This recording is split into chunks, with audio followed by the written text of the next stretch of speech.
नमस्कार, ये हमारी पेशकश अनस्क्रिप्टेड विदे में आप सभी का एक बार फिर से बहुत स्वागत है और आज का जो हमारा चर्चा का विषय है, वो है कुरुक्षेत्र लोकसभा सीट। वैसे तो हरियाणा में लोकसभा चुनाव की वोटिंग हो चुकी है 25 मई को, लेकिन ये एक तरीके से हमारा उसके बाद का विश्लेषण आप इसको देख सकते हैं। अनुराग हमारे साथ मौजूद हैं। कुरुक्षेत्र की अगर बात करें, तो कुरुक्षेत्र में इस बार सुशील कुमार गुप्ता इंडिया गठबंधन का चेहरा है। सुशील कुमार गुप्ता आम आदमी पार्टी से आते हैं और आम आदमी पार्टी और कांग्रेस पार्टी इस बार साथ में चुनाव लड़ रही है हरियाणा में। तो ये सीट कुरुक्षेत्र की सीट इस बार आम आदमी पार्टी के पक्ष में गई है। तो वहीं इस सीट पर बात करें तो बीजेपी से नवीन जिंदल इस बार चुनाव लड़ रहे हैं। नवीन जिंदल आपने देखा होगा इस सीट पर पहले भी 2 बार सांसद रहे हैं, जो कि कांग्रेस पार्टी से रहे। लेकिन कुछ ही समय पहले कांग्रेस पार्टी का साथ छोड़कर नवीन जिंदल ने बीजेपी का हाथ थाम लिया। नवीन जिंदल का पहले काफी कंट्रोवर्सी से भी उनका नाता रहा है।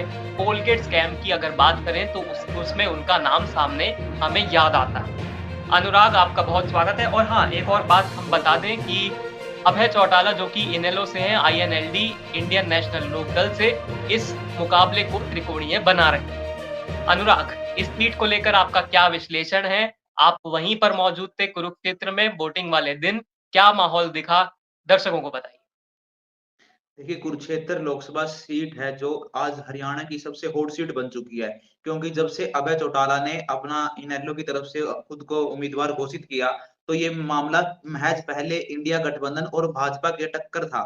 टक्कर में दिख रहा था, परंतु जैसे ही अभय चौटाला ने अपनी उम्मीदवारी की, वहाँ से पर्चा भरा, नामांकन किया, तो अभय चौटाला ने कांग्रेस और कहीं इंडिया गठबंधन की या भाजपा को दोनों के पसीने छुटवा दिए। अभय चौटाला इस सीट पर मजबूत दावेदारी पेश करते हुए अपनी नजर आ रहे हैं। हालाँकि 25 मई को हरियाणा में तमाम 10 सीटों पे वोटिंग होगी और उसमें भी कुरुक्षेत्र की भी वोटिंग हो चुकी है। परंतु आप देखिए कि अभय चौटाला ने कुरुक्षेत्र को ही क्यों चुना? वो और कहीं से जी। भी हरियाणा में 10 लोकसभा की सीटें, वो बाकी किसी भी जगह से उन्होंने अपना सिरसा, जो सिरसा चौटाला परिवार का गढ़ है। आप पूरे हरियाणा में घूमिए, चौटाला परिवार सिरसा से ताल्लुकात रखता है। तेजाखेड़ा चौटाला, तेजाखेड़ा फार्म हाउस की बात करें या फिर चौटाला खुद एक गाँव है, जो वो अपने सरनेम की तरफ जी। से यूज़ करते हैं चौटाला, वो खुद सिरसा डिस्ट्रिक्ट के अंदर आता है। अभय चौटाला ने सिरसा को छोड़कर अभय चौटाला कुरुक्षेत्र आए। इसके पीछे सबसे बड़ी वजह है नवीन जिंदल। नवीन जिंदल पहले भी अभय सिंह चौटाला को हरा चुके हैं और नवीन जिंदल तब कांग्रेस में होते थे, अब स्थितियाँ बदली। देखिए, उम्मीदवार वही है, बस पार्टी का सिंबल बदल चुका है।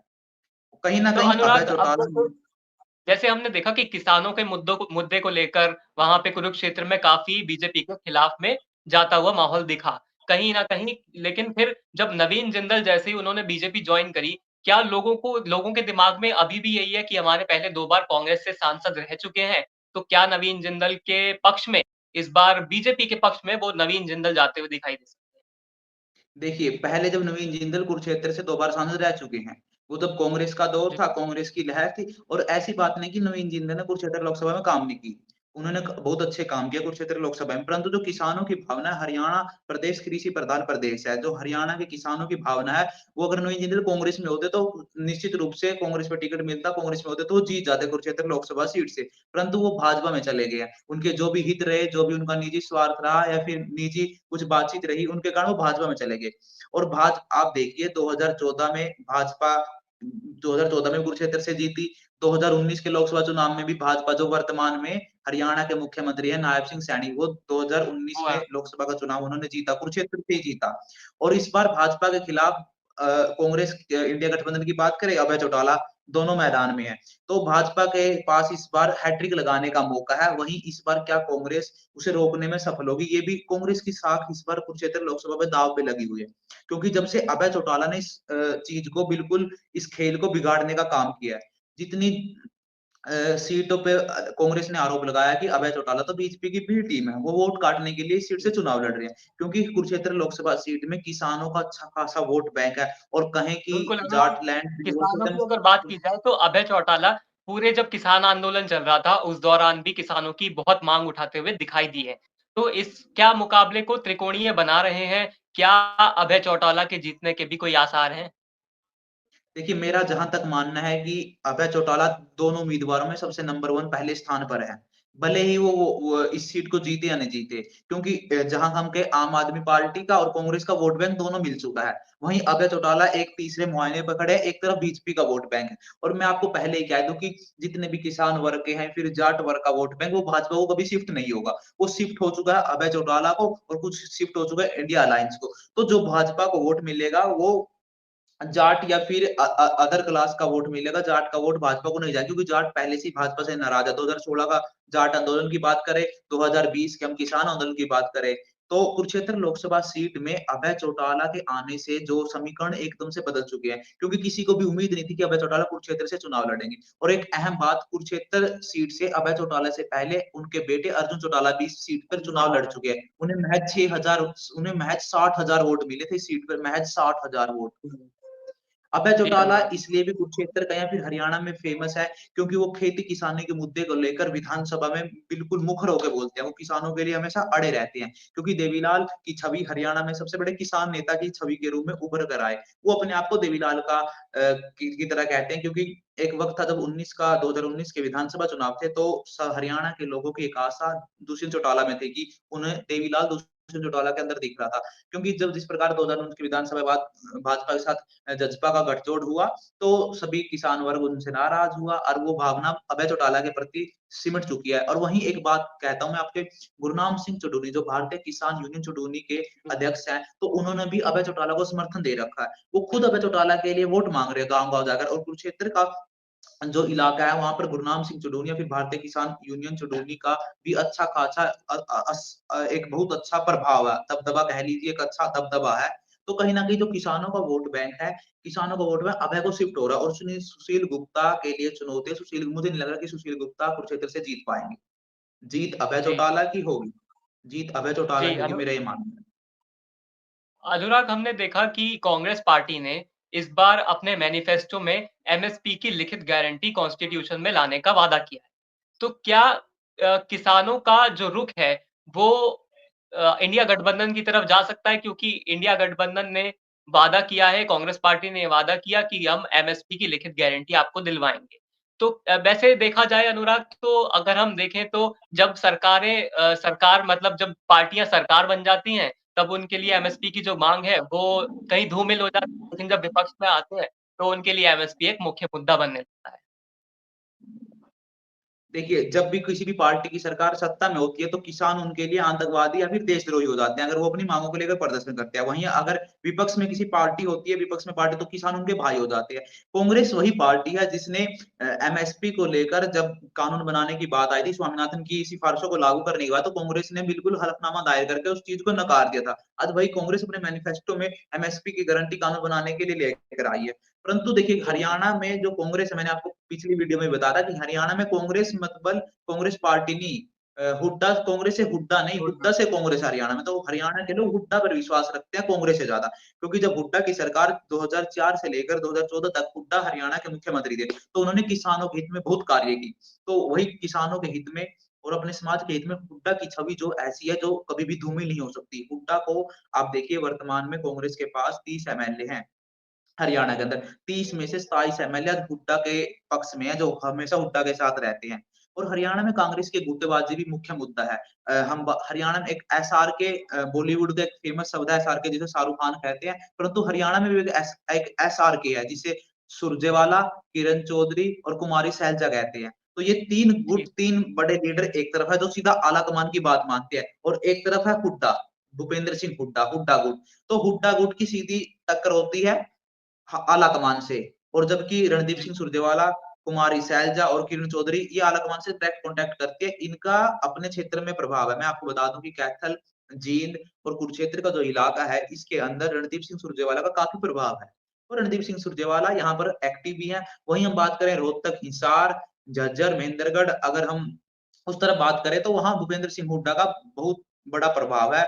और वही प्रभाव आप देख सकते हैं कि 2004 में भी भूपेंद्र सिंह हुड्डा हरियाणा के मुख्यमंत्री बने, और 2009 में जब चुनाव हुए थे, तब भी वो मुख्यमंत्री बने। और दोबारा कह दूँ, अगर 2024 में जब विधानसभा के चुनाव होंगे, तो भूपेंद्र हुड्डा फिर मुख्यमंत्री बनेंगे, और उन्हें कोई रोक नहीं सकता, क्योंकि उनके पास एमएलए है, उनके पास एक दबाव है।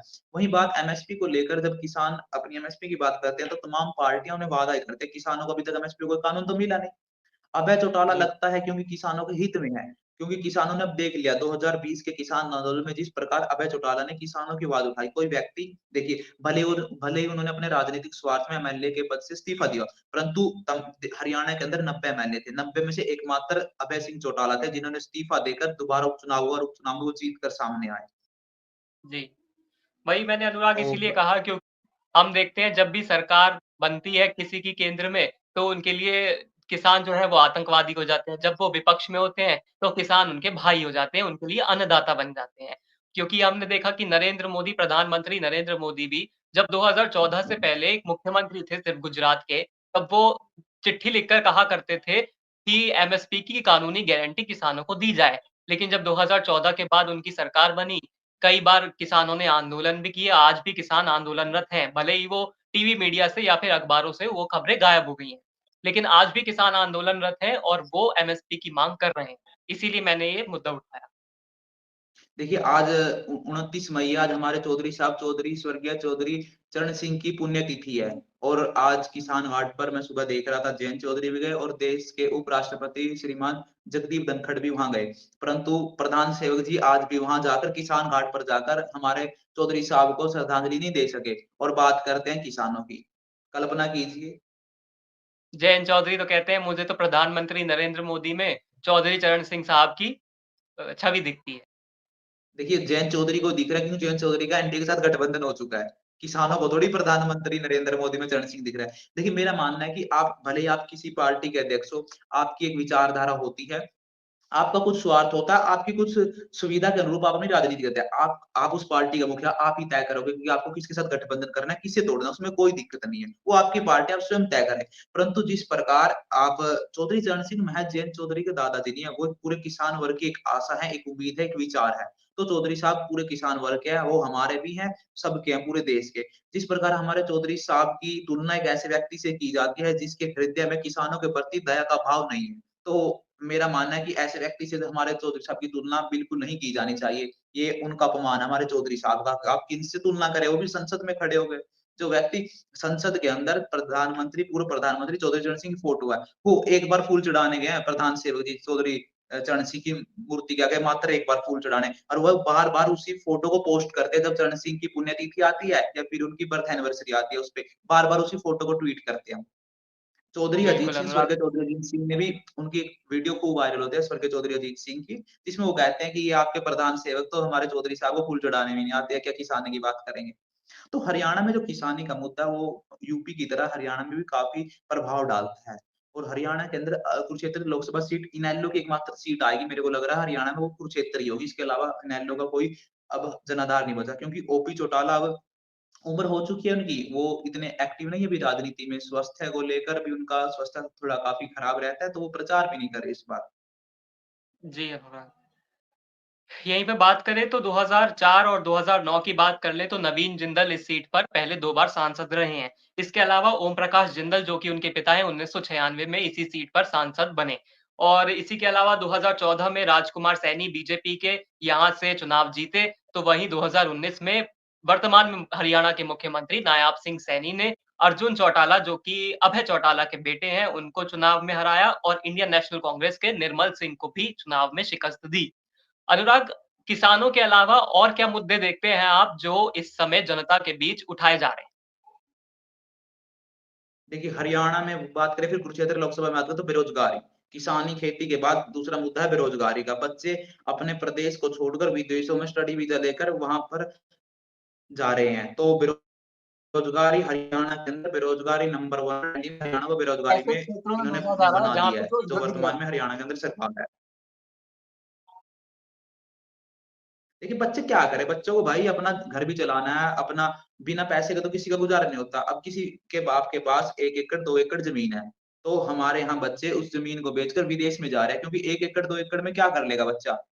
आज के समय जी, में शिक्षा इतनी महँगी हो चुकी है, पढ़ाई इतनी महँगी हो चुकी है, स्वास्थ्य को लेकर कोई धरातल पर कार्य नहीं, भले ही सरकार प्रचार करती है, प्रसार में इतना पैसा बहा देता है, परंतु रेवड़ी कल्चर जब सेवकों ने रेवड़ी कल्चर सब दे दिया, तो उसकी परिभाषा भी अब उन्होंने अपने हिसाब से तय कर ली और अपना नाता हर जगह से जोड़ लेते हैं, परंतु क्या उस नाता जोड़ने के बाद उस नाते को निभाने में कितना सफल हो पाता है, ये भी तो एक मुद्दे की बात है। परंतु जी, भारत में जी। चुनाव मुद्दों को लेकर कहाँ, अब तो वार पलटवार पे ही चुनाव हो रहे हैं, जनता के मुद्दे तो बिल्कुल दिखाई नहीं दे रहे कहीं चुनाव। बिल्कुल, कहीं मंगलसूत्र मुद्दा बनता है, तो कहीं जातिगत जनगणना मुद्दा बनाया जाता है। लेकिन आम जनाधार की बात नहीं होती कि क्या उनके मुख्य मुद्दे हैं। आज तक बेरोज़गारी और महँगाई हमेशा ही हर चुनाव में मुद्दे रहे हैं, चाहे सरकार किसी की भी रही। अनुराग, बहुत शुक्रिया हमारे साथ चर्चा करने के लिए इस सीट पर, और फिर से हम आगे भी आपके लिए हाज़िर होते रहेंगे अलग-अलग मुद्दों के साथ, अलग-अलग सीटों के साथ। बहुत-बहुत शुक्रिया, देखते रहिए अनस्क्रिप्टेड विदे के।